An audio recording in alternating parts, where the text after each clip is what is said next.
ادب بڑی چیز ہے. با ادب با نصیب، یہ سچ ہے. بڑوں کا ادب، اہل علم کا ادب، دینی شاعر کا ادب، کتابوں کا ادب، اللہ کے گھر کا ادب. اور ادب یہ دل کے اندر کی کیفیت کا نام ہے، زبان کے بولوں کا نام نہیں ہے. عقیدت عظمت اتنی ہے، عقیدت عظمت احترام اتنا ہے. خاموشی. تو کبھی کبھی جنازے کا موقع ہو جائے مساجد میں یا نکاح کا، اس کا تصور نہیں تھا. تو آج نظر آ رہا ہے کہ مسجد بھی اللہ کا گھر ہے اور موسیقی کی آواز سے یہ بھی خالی نہیں رہی. حرم بھی اللہ کا گھر ہے اور یہ گھر بھی اب موسیقی کی آواز سے خالی نہیں. موبائل چل رہے اور عجیب عجیب بیچ میں کہانیاں. ہر گھر سے موسیقی کی آواز.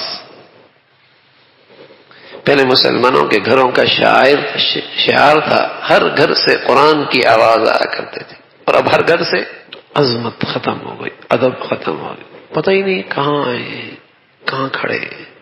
ادب احترام.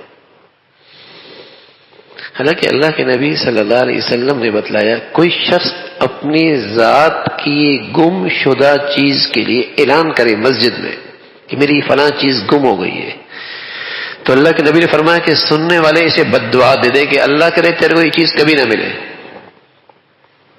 مسجد میں اعلان کرتے ہو اپنی ذاتی چیز کے لیے. فرمایا اللہ کے نبی فرمایا بد دعا دے دو، اللہ کرے تمہیں یہ چیز کبھی نہ ملے. اس لیے کہ اللہ کے گھر اس کام کے لیے تو نہیں ہے نا. اتنا اہتمام ہے. وَأَنَّ الْمَسَاجِدَ لِلَّهِ فَلَا تَدْعُوا مَعَ اللَّهِ أَحَدًا. یہ جو باہر ہمارے ممبر پہ بھی لگی ہوئی نہیں آیت کہ مساجد اللہ کے نام کے لیے، اللہ کے عظمت کے. ہاں اللہ کے نبی نے اللہ کے دین کے لیے بس اوقات اعلان فرمایا ہے. ممبر رسول پر مسجد نبوی میں آپ نے اس کا اعلان فرمایا، لیکن اپنی ذات کے لیے یا کوئی اپنی ذاتی چیز گم شدہ ہو یا اپنی ذات کے لیے کسی چیز کا اعلان، یہ آپ نے کبھی نہیں فرمایا.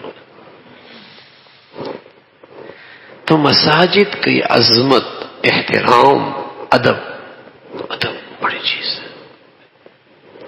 اچھا پھر چونکہ بڑوں میں ادب ہوتا ہے تو جب بچے بڑوں کو دیکھتے ہیں تو وہ بھی اللہ کے گھروں میں ادب کے ساتھ آتے ہیں، احترام کے ساتھ آتے ہیں. وہ بھی بڑوں کے ساتھ ادب کا معاملہ کرتے ہیں کیونکہ وہ دیکھ رہے ہوتا ہے نا، ان اپنے گھر کی زندگی نظر آ رہی ہوتی ہے، اپنے بڑوں کی زندگی میں چیزیں نظر آتی ہیں. تو پھر نسل در نسل یہ ادب کا سلسلہ، مبارک سلسلہ چلتا رہتا ہے. اور یہ ادب ہی دین پہ آنے کا پہلا قدم ہے. جب عظمت ادب ہوتی ہے نا تو اسے شاعر اللہ، دینی شاعر کا نور نصیب ہوتا ہے. دینی شاعر کا نور نصیب ہوتا ہے. اور یہ بھی آپ بالکل تجربہ کریں گے کہ آپ کے دل میں جس شخص کی عظمت، ادب، احترام ہے اس کی بات دل پہ اثر کرے گی. اور جس شخص کا ادب احترام نہیں ہے اس کی بات صرف کانوں سے ٹکرائے گی، دل پہ اثر نہیں کرے گی، کبھی نہیں کرے گی. جس شخص کی عظمت، محبت، احترام دل میں ہے اس کی بات دلوں پہ اثر کرتی ہے.